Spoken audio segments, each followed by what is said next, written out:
Graça e paz a todos. Meu nome é Nilson. Seja bem-vindo a mais uma aula do Mergulhando na Palavra. Que vocês possam abrir o coração, a mente de vocês, para entender um pouco sobre o tema que nós vamos abordar nesta aula. O tema é fruto do Espírito e, antes de mais nada, eu queria orar, pedir para que Deus abra o nosso entendimento, que assim seja feita a vontade dele. Amém? Pai, em nome de Jesus, nós queremos agradecer por mais essa oportunidade, Deus, de estar estudando a Tua Palavra, de estar se aprofundando, Deus, naquilo que o Senhor tem para nós através do conhecimento bíblico, Deus, conhecimento teológico, Pai. Nós cremos e sabemos que a Tua Palavra é a única verdade que nós temos em nossas vidas, Deus. Então, nesta aula, o Senhor venha nos ensinar o que é o fruto do Espírito sobre nós, nos ensina, nos dê a capacidade de entender tudo o que o Senhor irá falar conosco nesta aula, Pai.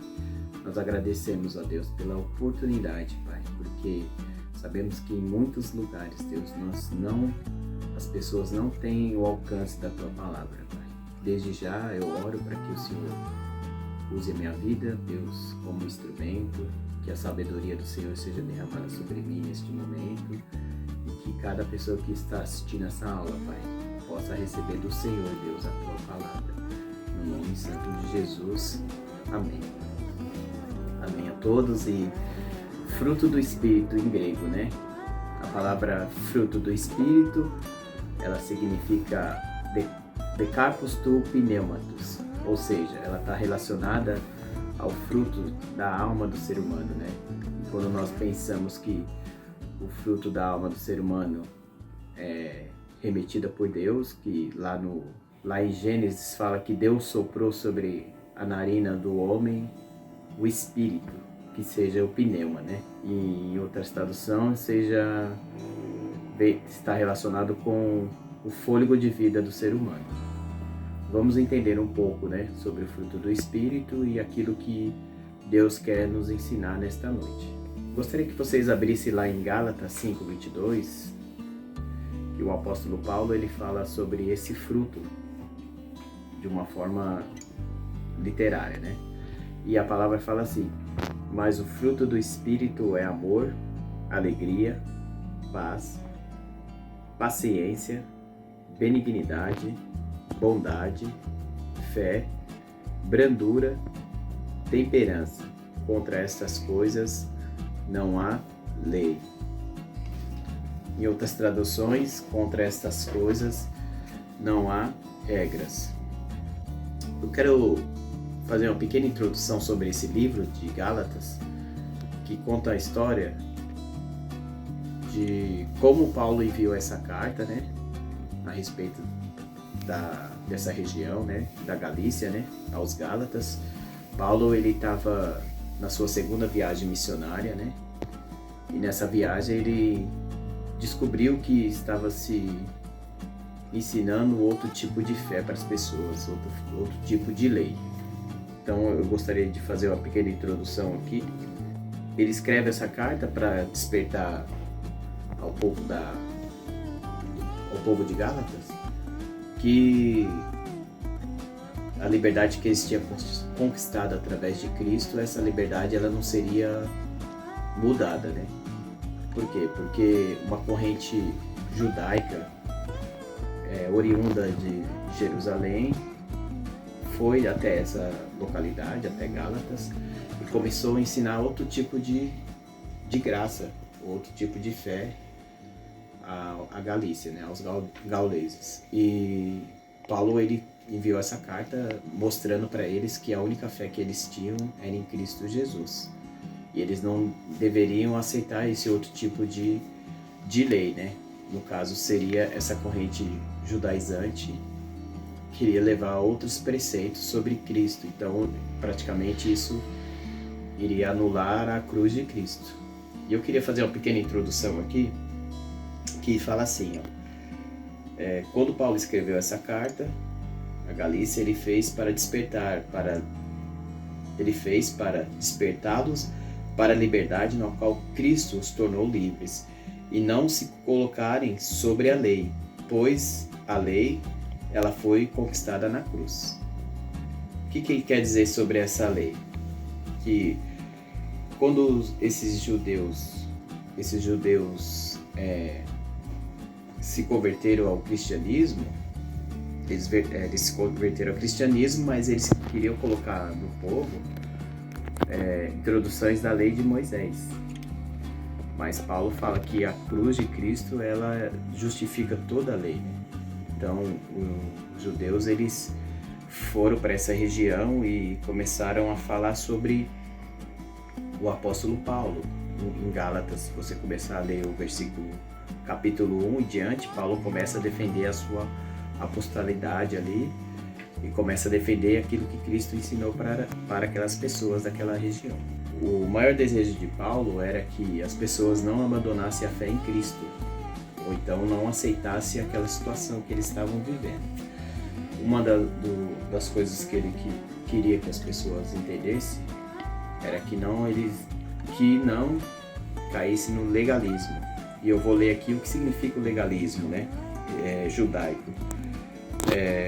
O legalismo ele escravizava as pessoas e seria uma tentativa de anular a fé em Cristo. Todos nós conhecemos a graça de Deus e quando nós se convertemos ao cristianismo, a primeira coisa que Deus faz é moldar as nossas vidas, né?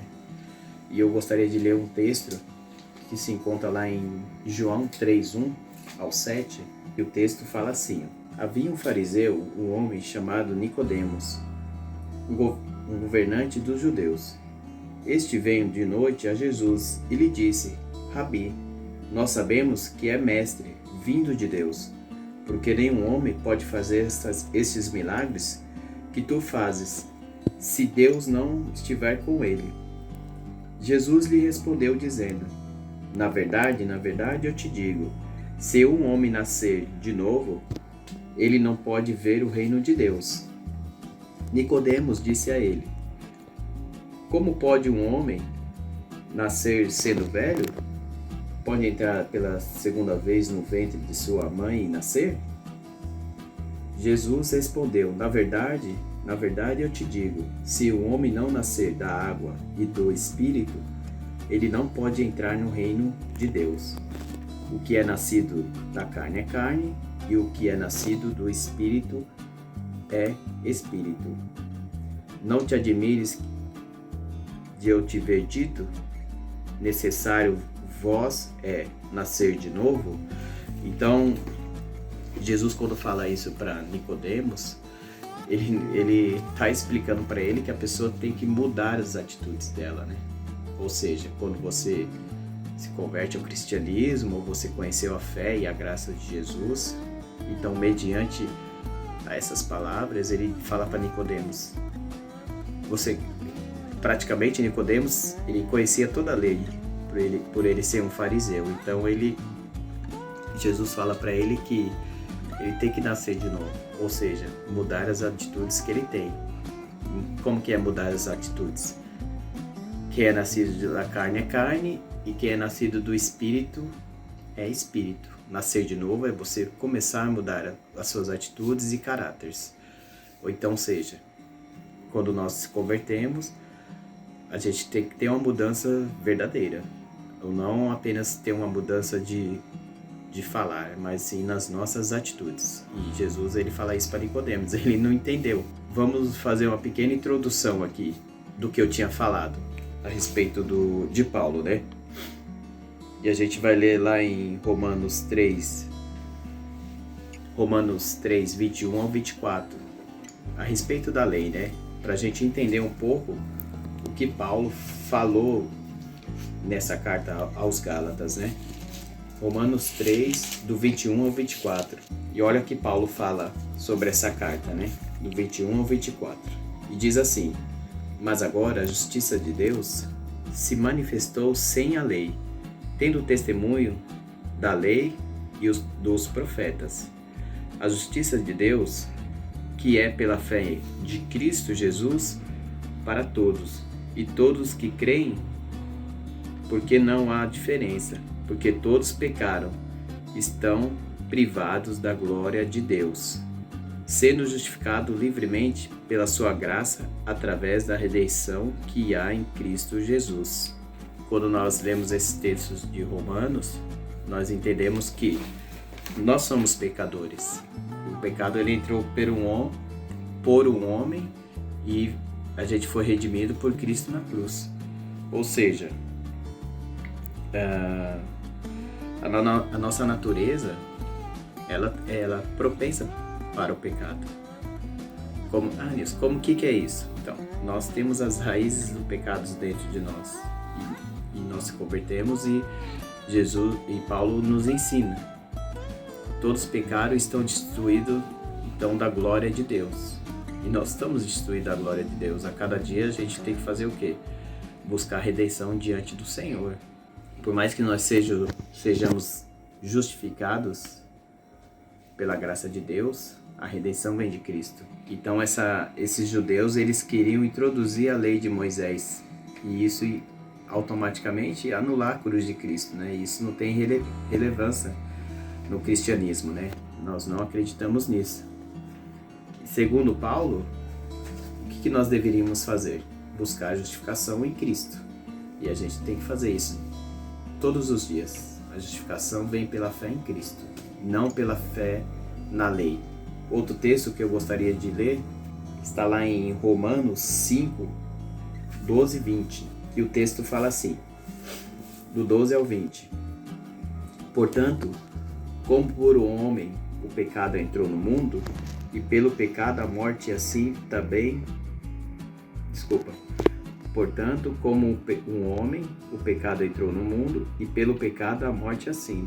Também a morte passou a todos os homens, porque todos pecaram. Porque até a lei e o pecado estavam no mundo, mas o pecado não é imputado quando não há lei. No entanto, a morte retirou de Adão até Moisés, até mesmo aqueles que não tinham pecado, a semelhança da transgressão de Adão, ao qual é figura daquele que havia de vir, Cristo. Mas o dom gratuito não é como a transgressão, porque é pela transgressão de um morreram muitos, mas abundou a graça de Deus para os muitos, e o dom pela graça de um homem, Jesus Cristo. E não foi assim um dom como transgressão, por um só que pecou, porque o juízo veio por uma transgressão, para condenação, mas o dom gratuito veio de muitas transgressões, para a justificação. Porque se pela transgressão de um homem, a morte retirou por meio de um, muito mais do que receberam a abundância da graça e o dom da justiça, reinarão em vinda por meio de um Jesus Cristo. Portanto, assim como pela transgressão de um vem o juízo sobre todos os homens, para condenação. Assim também pela justiça de um vem o dom gratuito sobre todos os homens para a justificação da vida. Porque assim como pela desobediência de um só homem, muitos foram feitos pecadores. Assim pela obediência de um, muitos serão feitos justos. Além disso, veio a lei para que a transgressão abundasse, mas onde o pecado abundou, superabundou a graça. Então, que Paulo fala sobre isso? Que todos nós pecamos, né? E pela graça de Deus, nós somos redimidos. E o Espírito de Deus, ele quando vem ali em Atos 2, a graça de Deus vem sobre a vida dos homens. Eu acredito assim, quando nós nos convertemos verdadeiramente, o Espírito Santo ele começa a habitar dentro de nós e as nossas atitudes começam a mudar. Outro tema que eu quero abordar é andar no Espírito. O que é andar no Espírito, Nilson? A palavra nos ensina que aquele que anda no Espírito recebe as coisas do Espírito e aquele que anda na carne recebe as coisas da carne. Lá em Mateus 15, 16, 20, diz assim: Jesus, porém, disse: Até vós mesmos estáis ainda sem entender? Ainda não compreendeis que tudo que entra pela sua boca desce para o ventre? É lançado fora? Mas o que sai da sua boca procede do coração, e isso contamina o homem. Porque do coração procedem os maus pensamentos, mortes, adultérios, fornicação, furtos, falsos testemunhos e blasfêmias. São estas coisas que contaminam o homem, mas comer sem lavar as mãos, isso não contamina o homem. Nessa passagem, os fariseus eles começam a questionar Jesus. Vocês comem sem lavar as mãos, e isso é uma ordenança da lei de Moisés. Só que Jesus fala para eles assim: porque do coração procede os maus pensamentos, mortes, adultérios, fornicação, furtos, falso testemunho e blasfêmias. São estas coisas que contaminam o homem. Mas comer sem lavar a mão, isso não contamina o homem. Em outro momento, Jesus fala isso para eles porque eles queriam testar Jesus, né? Queriam achar alguma brecha ali para acusar ele. E isso deixava eles furiosos. Por quê? Jesus mesmo fala: eu não vim para que a lei seja abolida, mas eu vim para que ela seja cumprida. E os fariseus, eles não faziam isso. Por quê? Eles colocavam um fardo muito pesado sobre as pessoas. Imagine, eles tinham 613 leis para ser cumpridas, só que infelizmente eles não cumpriam nem metade.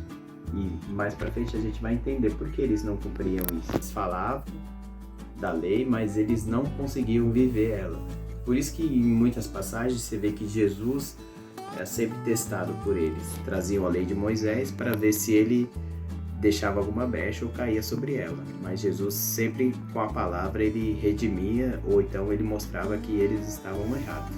Outro assunto que eu quero abordar é a qualidade do fruto revela a sua origem. Por que a qualidade do fruto?